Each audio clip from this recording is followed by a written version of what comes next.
But he won't tell you those stories, but I know them.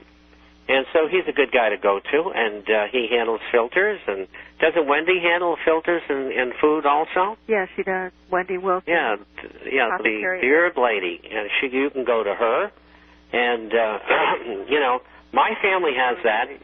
And, you know, actually a 2.5-year supply. And I'm happy about that. And, of course, my daughter was complaining the other day. She says, I got too many cases to flip here. I don't know what to do with them all. So there you go. And, you know, for those who can't afford the 2-year supply, that's okay. You just do the best that you can do. There's things that you could buy at the grocery store. You can recycle your soups, your canned vegetables. There's lots of things that you can purchase. And not only is food important, but just those little items that we take for granted on a daily basis. I know I've found some of the things, just like my hand lotion. I would go crazy without my hand lotion. So every time I, you know, happen to be in the store, which isn't very often, I'll pick up an extra bottle or extra container of it. So there's just things like that you can do, and you can put it away and still use it at the same time. Hey, and listen, you people who drink, don't forget to put away some whiskey or whatever you drink. Whiskey's great. I mean, you know, there's going to be some lonely nights. No television, no radio, trying to find something on the shortwave. Not too bad. If you're lucky, you can bring in, you know, Moscow.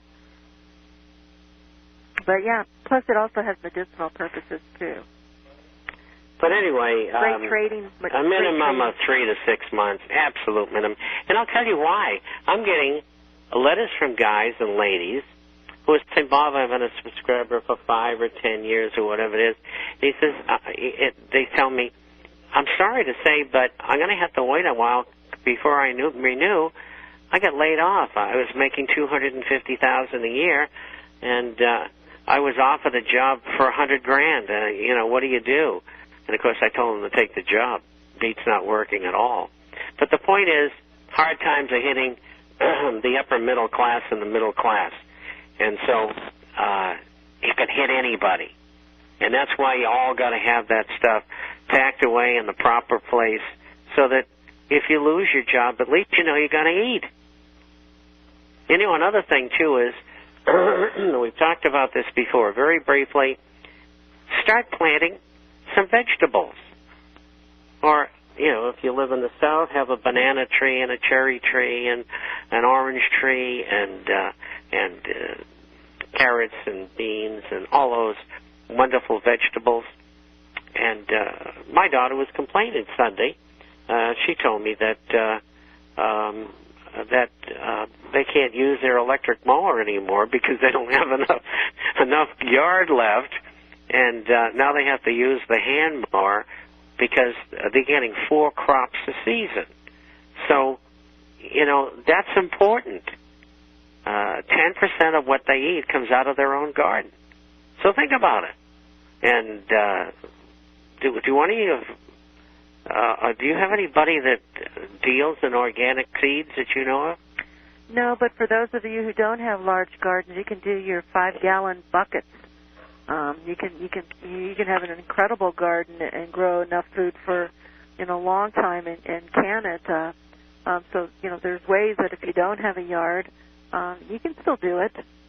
Get yourself a 5-gallon bucket and, you know, just grow it up. And people have grown all kinds of things, from beans to corn to your tomatoes, you know, for your basic necessities that you might need. Okay, the next question is not a question. I don't know. Anyway, here we go. It's to Melody, and it's from Kevin. He said, I came across these 2 videos, which I have found the only other guy to stand up and say what you've been saying in reference to Goldman Sachs and the revolving door on Wall Street and our federal government. And he says, they may make you, as I do, wish men such as yourself and Max Kaiser were given much more time and spotlight in the American media. And I picked up a couple more tapes from Max, which I'm running in the next issue. And he's saying the same thing I am. And I'm happy to put his tapes in because I want people to know that I'm not the Lone Ranger out there. There's somebody else who's saying what I am as well. But unfortunately, there are not thousands on radio and television saying what we're saying so that the public can understand that it's real. I mean, the markets are being rigged by Goldman Sachs and the United States government. So he goes on to say, Goldman Sachs merely having the fruits of its very, very prudent strategic choice, they have warned against the subprimes and then he says Goldman was too big to fail. And he said they're a Rothschild poodle. And he gets on, he says, hope you enjoy these tapes as much as I did. And one question for you, which maybe you can address with Melody on Monday, is what will be this next bank crash within 6 to 9 months? Is it driven by commercial and real estate fallout? Is it what will bring the Dow down to the level they've targeted at 4,200? And the answer is multiple. Number one, we talked about this before. We'll go over it quickly again. I expect that in the fall that we're going to have a currency crisis. And quite frankly, it began about 4 months ago when I picked the top of the market at 89.5 and said, if you're long the dollar, for goodness gracious, get out. And you want to be short the dollar. Well, on Friday it closed at 79.5, and I knew it was below 78 today. Where did it close, Melody? Oh, let me get to that real quick here. It'll only take me a second here. Incidentally, Jim Willey also cited this in his fine publication, and he talked about the breaking of the 200-day moving average, which it's done. Today was a horrible day for the dollar. Do you have that, USDX? Down 0.49 at 78.87. Yeah, see, the next stop is 71.18. Jim says 72, but I'm not going to quibble. Anywhere down there. And that, I think, from what I've seen the government doing, sending money to the embassies and telling them to take the dollars and turn them into local currency, they know there's going to be a crisis. They know that the dollar's going down. They're going to allow it to get down to 71.18. And what's going to happen is what happened about a year and a quarter to a half ago. And what happened was people in other countries, business people, refused dollars, dollar-denominated credit cards, debit cards, and stuff like that. And they just didn't want to sell to Americans. They didn't want to take the dollar in any form. It's going to happen in a bigger way this time.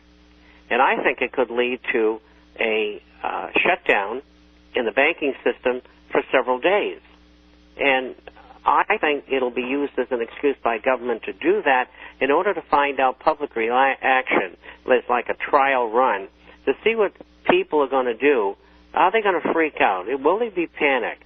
Or will they just calmly accept it? We're going to see, because I think they're going to do that. I'm only guessing. But I do know the dollar's coming down. I think within the next year and a half to 2 years that the dollar will break to 40. I mean, it could happen in another 6 months for all I know. But I do know it's going to happen. And my guess is that what they're going to do, can you pick this up from here? I got a call. Cam back. I hope that was important. It was. It was very important. Yeah, okay. So what I think is going to happen is they're going to use this as a trial run. And later on, we're going to have a bigger one. And what I think is going to happen is they're going to have a big conference like they did in the early 70s with the Smithsonian meetings or conferences. It was also happened again at the Plaza Hotel in Paris, which I never cared for, incidentally, even though it's a very ritzy hotel. They had a 1985 conference where currencies were readjusted.